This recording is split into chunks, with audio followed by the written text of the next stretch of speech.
तो बच्चों, आज हम आपको ज्योग्राफी में लॉन्गिट्यूड और लैटिट्यूड के बारे में बताएंगे।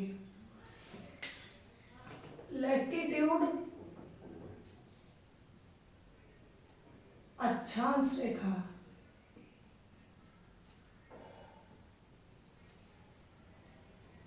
लॉन्गिट्यूड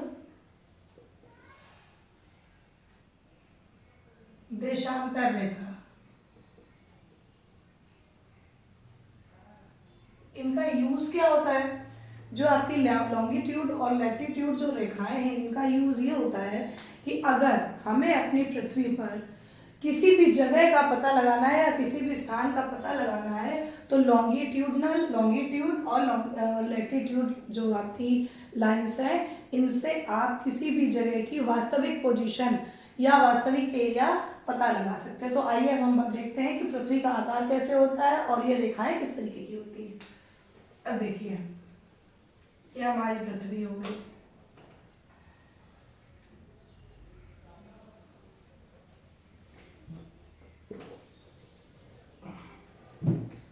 ये देखिए,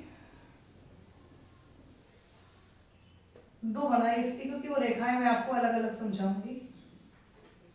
अब देखिए, अब लॉन्गिट्यूड, ये हमारी पृथ्वी हो गई। अब ये तो हो गई आपकी देशांतर रेखा,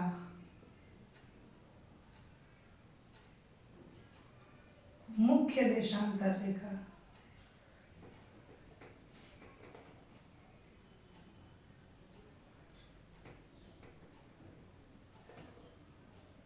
और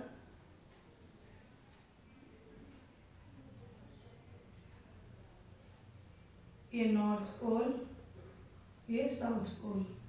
और ये हो गई आपकी क्या, कौन सी? ये हो गई आपकी विषुवत रेखा, जिसको हम लोग बोलते हैं मध्याह्न रेखा, जो पृथ्वी के बीचों बीच से हाफ टू पार्ट्स में डिवाइड करती है। और मुख्य देशांतर रेखा क्या होती है? जो पृथ्वी को हाफ टू पार्ट्स में एक तरीके से अनुलंब या खड़ा बिल्कुल पोर्शन में दो भागों में डिवाइड करती है। तो देखिए, इसमें इस तरीके की कई लाइंस होती हैं, ऐसे ऐसे ऐसे। ये आपकी अक्षांश रेखा है। तो अब देखिए, यहाँ पे जो आपका ये मेन पॉइंट है, इसको बोलते हैं पृथ्वी का मुख्य बिंदु। यहाँ पे नॉर्थ पोल में भी 90 डिग्री और साउथ पोल में भी 90 डिग्री। अब देखिएगा, ये तो 0 डिग्री पर आपकी क्या होती है? मध्याह्न रेखा होती है, जिसको हम लोग बोलते हैं आपका इक्वेटर। क्या बोलते हैं इसको? इक्वेटर। देखिए, मैंने यहाँ पे लिखा हुआ है विषुवत रेखा या मध्याह्न रेखा को। मध्याह्न, क्योंकि जो बच्चों को इंग्लिश पे जिनको समझना है वो इस हिसाब से समझ सकते हैं। जो मध्याह्न रेखा होती है, विषुवत रेखा भी इसी को बोलते हैं, इसको इक्वेटर बोलते हैं हम लोग। फिर इसके बाद जब हम लोग आगे चले तो यहाँ पर आपका 23.5 डिग्री पे नॉर्थ जाने पर आपका क्या होता है? शीतोष्ण कटिबंध, जिसको हम लोग बोलते हैं शीतोष्ण कटिबंध या आपका उष्ण कटिबंध वाला प्रदेश रहता है।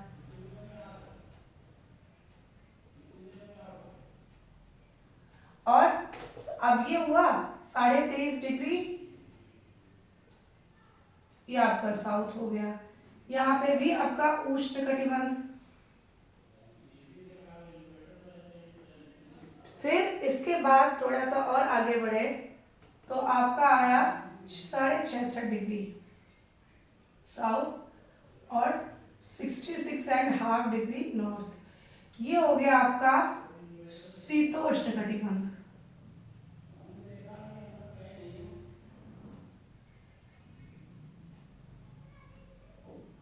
और ये भी आपका हो गया शीतोष्ण कटिबंध। फिर ये 66.5 डिग्री से और आगे हम लोग बढ़े 90 डिग्री की तरफ, तो क्या होगा? आपका शीत कटिबंध, नॉर्थ शीत कटिबंध। यहाँ पे भी शीत कटिबंध। अब आप देखिएगा, जो रेखा मध्याह्न रेखा के पास का जो एरिया है वो क्या है, उष्ण कटिबंध, मतलब गर्म प्रदेश, उष्ण कटिबंध। और थोड़ा सा 23.5 थोड़ा सा और आगे बढ़े 0 डिग्री से तो क्या हुआ, शीतोष्ण कटिबंध, जिसको हम लोग बोलते हैं टेम्परेट जोन। और उष्ण कटिबंध को क्या बोलते हैं, ट्रॉपिकल जोन। और शीत कटिबंध जहां पर बर्फ का एरिया रहता है, शीत कटिबंध, या तो यहाँ पे क्या आएगा आपका फ्रिजाइड जोन, जिसको लोग तो बोलते हैं फ्रिजाइड जोन, मतलब वहां पे बर्फ जमी रहती है।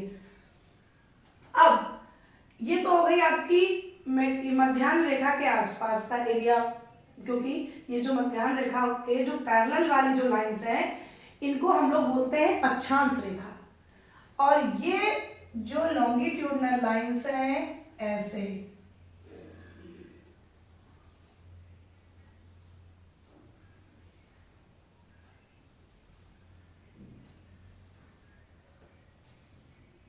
ऐसे 90 डिग्री नॉर्थ, 90 डिग्री साउथ, ये जो एरिया है इसको हम लोग बोलते हैं मुख्य देशांतर रेखा, या इन्हें क्या कहते हैं, देशांतर रेखाएं।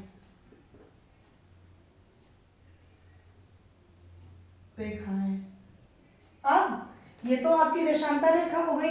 और उसी तरीके से जैसे ये आपकी इस तरीके से होता है, मध्याह्न रेखा यहाँ बीच में होती है और ये जाल ऐसे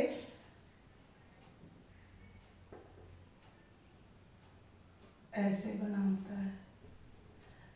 इस जाल को 0 डिग्री, इस जाल को हम लोग कहते क्या है, इस जाल को हम लोग कहते हैं, जाल को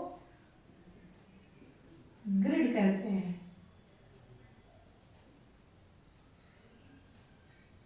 ये जो ग्रिड है यही मुख्यतः आपको किसी भी जगह की वास्तविक पोजीशन बताने के लिए भागीदार होता है या वास्तविक पोजीशन बताने में पार्टिसिपेट करता है। यहीं से आपकी ग्रीनविच रेखाओं के बारे में आपको अगले वीडियो में विस्तार से बताएंगे। अगर बच्चों आपको ये वीडियो पसंद आया तो प्लीज़ ज़्यादा से ज़्यादा लाइक, कमेंट, सब्सक्राइब करें।